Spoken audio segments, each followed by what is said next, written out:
Hey, what's going on, folks? Chris from Cinema Hooked, and today I am talking about Alien Earth Episode 3, Metamorphosis. Just got done watching it. I wanted to give you guys my thoughts on it, and honestly, I enjoyed this episode a lot more than the first two that dropped last week when the series premiered.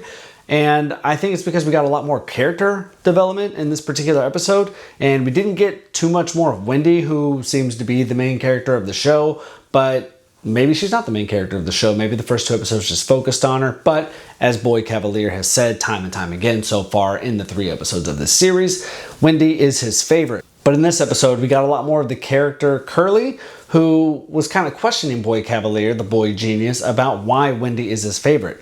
Curly seems to think that Wendy's so small-minded. All she thinks about is her brother, whereas she has big ideas and she can make the world a better place. And she made kind of a funny joke about it. And he's like, what kind of ideas? And she's like, well, if I told you, you'd steal them, which he totally admits that he would. And I mean, he created these synths, who were human children. And of course, giving them that much of like a hard drive and memory and stuff, they're going to be very smart beings of sorts. So it was cool seeing more of the Curly character, who clearly is wanting his affection, almost like a father figure, like, I want to be your favorite, which he then tells her, he's going to give her some books to read and then they're going to play. So I think that'll just be kind of an exchange of ideas and how smart she really is. Is she smarter than him? Because she even said, like, I could be better than you, which I think is kind of what his goal was. He's so trying to advance everything. So I think he really liked the way Curly was. He even said, like, hey, you're in the running to be the favorite.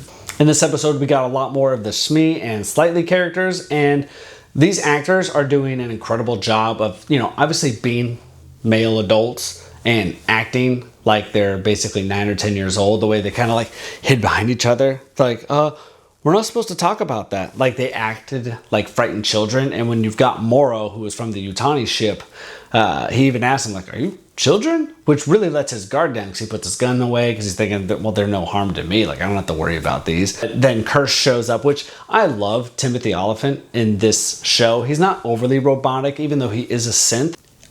I've always loved Timothy Olyphant ever since he was in Scream 2. I'm just a big fan of him. And when he played Cobb Vanth in the Mandalorian series. So I'm just a big fan of his. He's a great actor, and I really like him in this show so far. He's a little weird. Like, I feel like all the synths have a personality, and I really like the personality that his character brings to the show. I like when the boy genius is trying to look at the egg and he gets like face to face with it. And of course, all of us are like, are you stupid? Like, and obviously they don't know.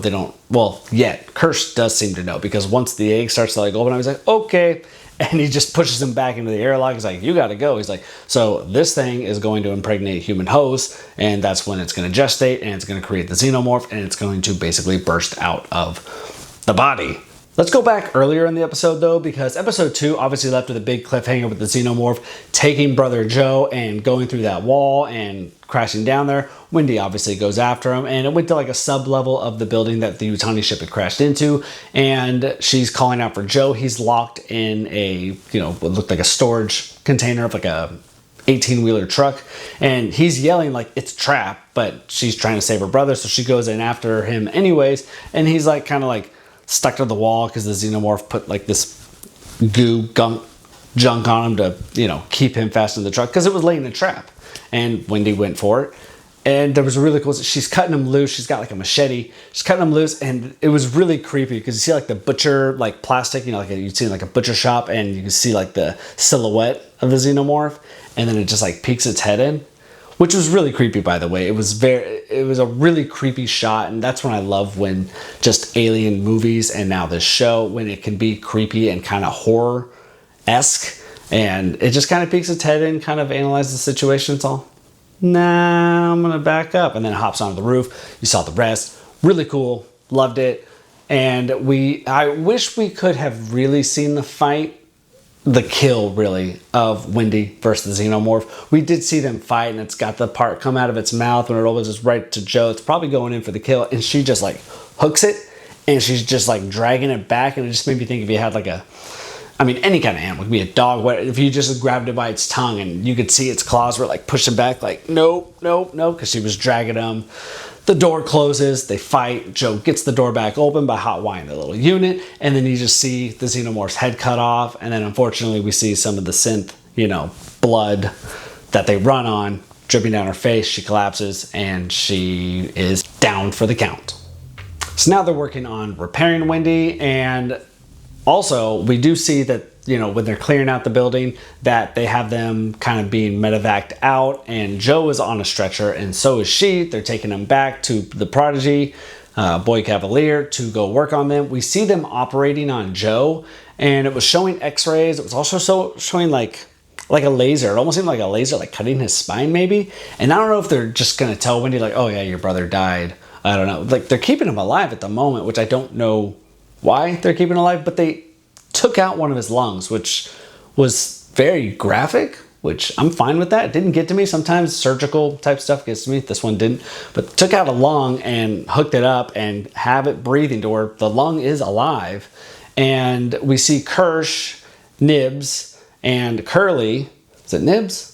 Can't remember if it was Nibs. Might have been Curly and one of the other synths. They're in the lab, and Kirsch is basically dissecting one of the face huggers. They cut it out of the egg, took it, friggin' shocked it, so it just like opened up, kind of like relaxed its muscles, and dissects it. But as he's doing this, Wendy's kind of repair module thing like goes from red to blue. She wakes up, and we've seen earlier in this series, she like picks up on frequencies, like she can hear certain things that even the other synths can't hear. So she goes and follows it to the lab, and she ends up collapsing on the floor because the thing is like in so much pain. It's like, yes, facehuggers, xenomorphs, like they're terrible creatures, right? But like my wife pointed out, she felt bad for the facehugger, which I was like, what? I felt bad for a facehugger, like they're terrible. But it's just a living thing, and it's doing its thing. It tries to impregnate hosts, and that way it can create a xenomorph. So it was kind of funny. She's like, I kind of felt bad for her because it was like screeching in pain, and she was hearing that pain. And it was so overwhelming that even her synth body, she was overcome with that like feeling and emotion. I don't know if she was feeling what it was feeling. And so she collapsed on the floor. The episode ends, and we've got Wherever I May Roam from Metallica, which was like, anytime you throw Metallica on something, it's totally freaking sick. Love it, and it just always works. Anytime Metallica is used in a movie or TV show, it always works. I just recently saw Freaky Tales on HBO Max, and they use Metallica so brilliantly. It's probably the best Metallica has ever been used in film or television. Absolutely love it. Go check out Freaky Tales and check out my review if you haven't seen it yet. But getting back to this episode, I loved it. Also, it did the coolest thing. It did one of the coolest things a show's ever done. I hate recaps and show intros. This thing had a recap and an intro over the course of about 30 to 40 seconds. That was just amazing. It did the Alien like regular intro where it's like the letters are kind of like turning and like revealing parts of the letters, and like, you know, it's like flipping these. It's doing that while also showing like segments from the first two episodes. So it's like, it's a recap, but it's visually just like it just grabs your attention. It's so like, ooh, and I was just entranced by it. I absolutely loved it. So it was like a recap without realizing it's a recap because it was so visually grabbing. Absolutely loved it. Super creative. I'm looking forward to seeing the next recap, which I usually just skip, but this one was very just visually just grabbing, and I loved it. So episode 3, Metamorphosis, best one of the series so far. Like, I'm in. I'm hooked. I want to see what happens next. Also, quickly, the whole exchange with Morrow and the kids, like, that was great. Morrow's super creepy, so I don't know what his deal is. He almost seems like, I feel like he's an upgraded human because he does make a comment about everyone that he knew in his life is dead and that I was a father. So it seems like he is enhanced by some sort, but I think he's part human, part robot, whereas the children are like full synth, but they have like the soul of a children. And they ask that question, when is a machine not a machine? It's a great question. I would say like my answer to that constant question this episode was when it has a soul. But then it would be like, well, define a soul. Like, is artificial intelligence, is that a soul? It's free thinking. It can think for itself. Is that a soul? So are machines machines? Like, so that when is a machine not a machine? I thought that was almost like a riddle, really. It was, I was very captivated by it. Like, that was a great question. And during that whole Morrow exchange, you know, with him and Slightly, he like, you know, he's choking him out, but he had also it looked like a contact lens, and when he grabbed him by the neck, he put it on him, and it was I feel like it was a tracker, but it was also a communication device because we see him talking to Slightly later in the episode, and he's manipulating him because I don't know if he full on realizes a child is in a synth's body, but obviously the synth has a child personality. I don't think he's completely figured it out, but I think he would, if he has figured it out, he's going to steal those children for Yutani the same way that the Prodigy Company stole Yutani's, intellectual property.